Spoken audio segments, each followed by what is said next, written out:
What's up, everyone? Kingpin Pete here, Lockdown Picks.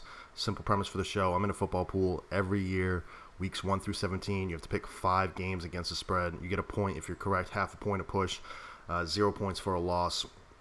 Last year came in second place. Year before came in 8th place. I figured might as well share my picks this year. I wonder how it's going to go. We'll see.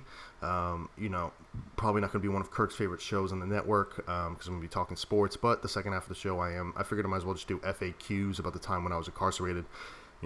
Show's going to be once a week during the NFL season. I'm going to try to keep them less than 25 minutes, short and sweet, in and out. All right, so let's get into the strategy that I have. So with it, I can't be picking 5 games every single week. That's very difficult. I personally pick 3. All I do is pick 3 games. The other 2 are just like automatic plays. So the 4th play is I will fade the worst team in my rankings. I have a team ranked dead last in my rankings right now, and they are the Jacksonville Jaguars, which means my first pick is the Colts -8. That's an automatic play. And usually the first half of the season, I'll just fade the worst team in the league. And then in the second half, we'll see where we go. The 5th pick is actually just from the random number generator. After I've already picked all of my picks, that will be the last pick that I make. So I knew going into it, Colts were taken. I had to take them. So then I was looking at the board. So there's different ways to do a pool like this or different ways to look at it. So I always try to look at games that people don't always pick. You don't want to be on the side that everybody else is on. You know what I mean? And luckily with week 1, you're able to see the lines ahead of time. A line that really stuck out to me was in this Chargers-Bengals game, a game that no one would ever think to take. At the time, it was Chargers -4. Thought it was way too high. For the pool, it's -3 right now. I'm going to take the Bengals +3. The Chargers are going across the country. 2 teams, both with brand new quarterbacks. This is going to be a sloppy game. This is going to be a low-scoring game. Not a lot of time, not a lot of preparation. Expecting them to fly across the country, then play at the 1 o'clock spot. It's a lot to ask of the team. I can see this being a super low-scoring game. Chargers might pull it out, but, I'll take the home dog. I'll take the 3 points. That's simple as that. Then looking at it again, I wanted to pick another game that probably a lot of people weren't taking. And it's a game where, the 2 teams are basically equal. The Vikings and the Packers. They're basically 50-50. You could pick either team, and I could see the case for either team. But a team that I was riding last year a lot was the Minnesota Vikings. That is going to be my second pick. Minnesota -2.5. I think that they're riding the momentum into this year.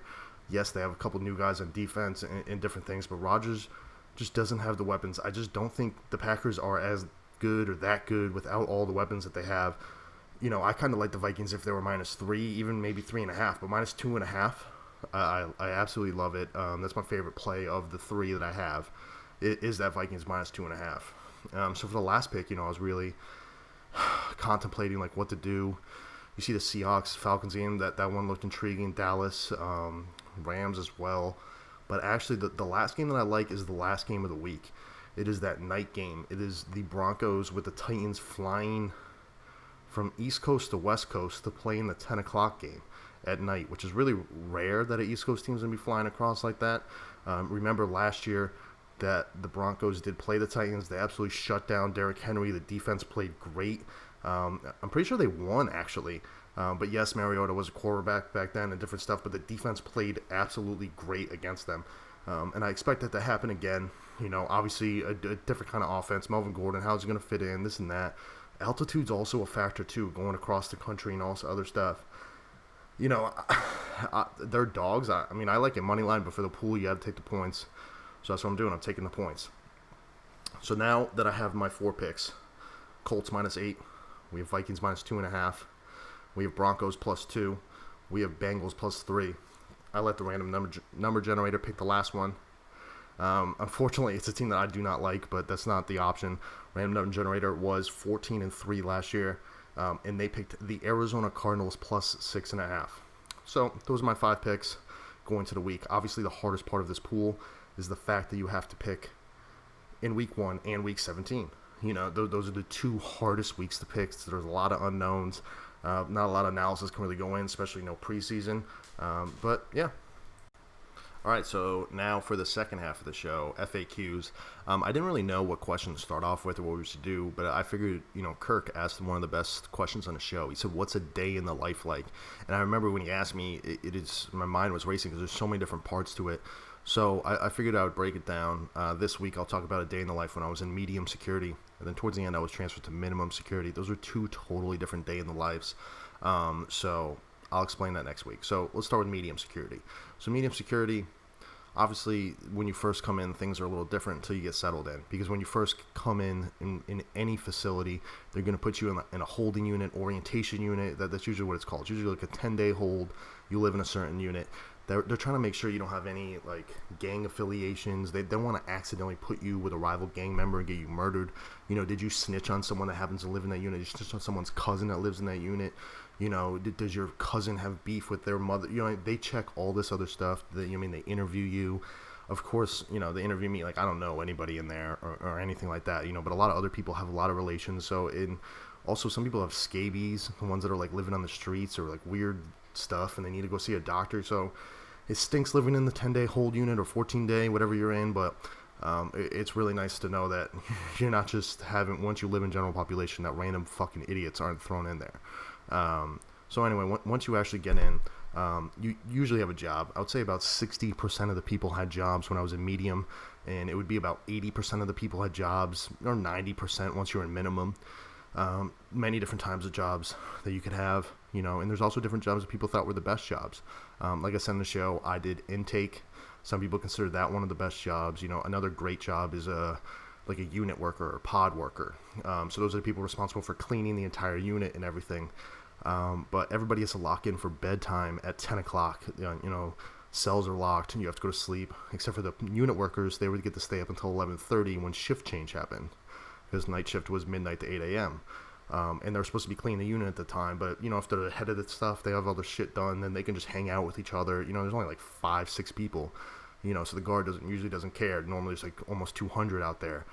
So some people consider that the best job. You know, some people consider what I had was the best job. You know, I only made 12 cents per hour. The unit worker job, 12 cents an hour as well. Some other jobs in the woodworking shop, other stuff like that, paying $1 an hour, $2 an hour, $3 an hour, I think is the highest pay you can have. Some jobs in the kitchen also pay that much as well. If you're really poor, working in the kitchen's nice because then you have access to extra food. So there's different best jobs considering on what you have. But like I kind of explained on the show, I don't really remember everything from the episode that I said, but I would wake up in the morning. Usually it's pretty dead. I would read the newspaper as much as I can because people rip it apart, take it back to their cell and other stuff like that, right? But then I would go and listen in my cell to Colin Cowherd. He was on ESPN radio back then from 10 a.m. to noon. So I didn't have SportsCenter. EEI was all like Boston stuff, so I wasn't going to be listening to that station. So I just listened to Cowherd every day, 10 to 12. That was my only sports news I got. I was doing college classes. I went to the University of Ohio college program for the incarcerated. Really great program. They basically, you get the textbooks, you get all the books, you know, you're in contact with your professors on the work you got to get done, this and that. And, you know, when I got out, all those stuff, the credits transferred. So, you know, it was legit by me. But so basically every day from like 9:30 to noon, I would be doing homework and different kind of stuff. At noon, everybody kind of has to lock in for lunch. So I would then go to work down at intake. And remember I said at intake, it was me and one other person. You know, there was a little box that we would put together for everybody. You know, it would have socks in there, it would have underwear in there, it would have t-shirts in there. What else? It would have little toiletry stuff. You know, I had a comb, shampoo, all those stuff. Your jumpsuits are in there. What size shoes you are in there. You know, and different things like that. You know, people would be coming, new people come to the facility. Some people came at lunchtime, very minimal.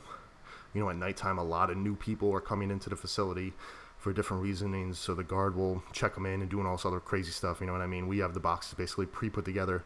Then we have the shoes, but, you know, it's kind of like working at Foot Locker, too, where they get a size 12, doesn't fit, they need a size 13, you know, all the other stuff. You know, but it was also kind of good inventory management because then we would have to order, me and the other guy, we have to order from laundry the next day what we needed.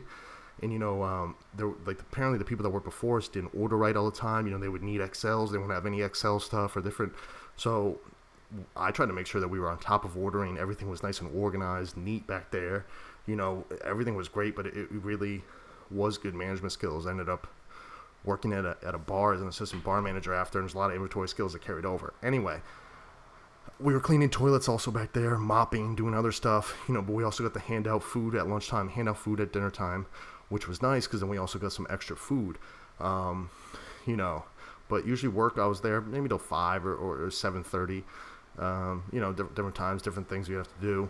End of the day, you take all the dirty clothes um, of people that got released and all that other stuff, and then you bring it down the laundry. Then you go back to the unit, and then, like I said, we only have till 10 o'clock when we're locked in. So people are doing different stuff at that time.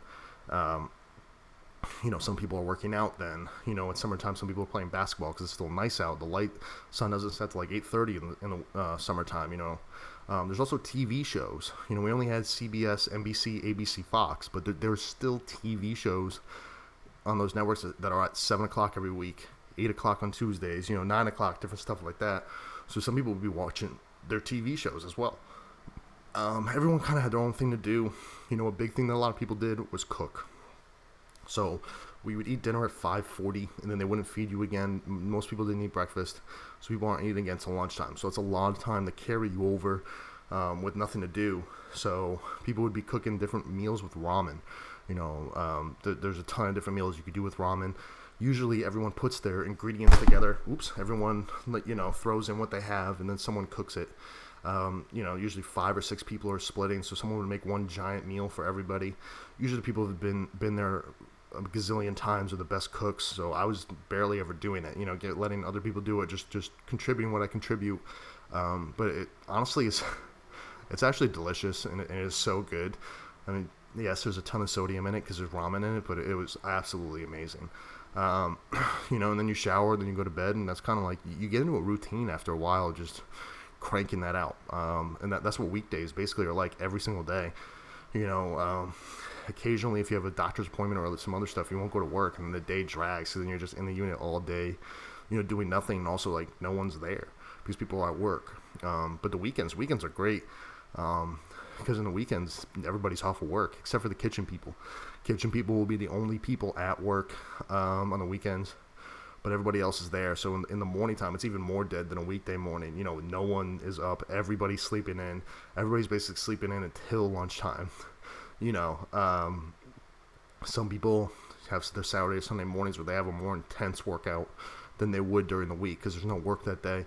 They're not tired from a full day's of work or different shit like that. So some people do that in the morning, then shower right before lunch. Because we lock in for lunch. I forgot what time it was, somewhere around noon. But then, what they do is they unlock the entire top tier.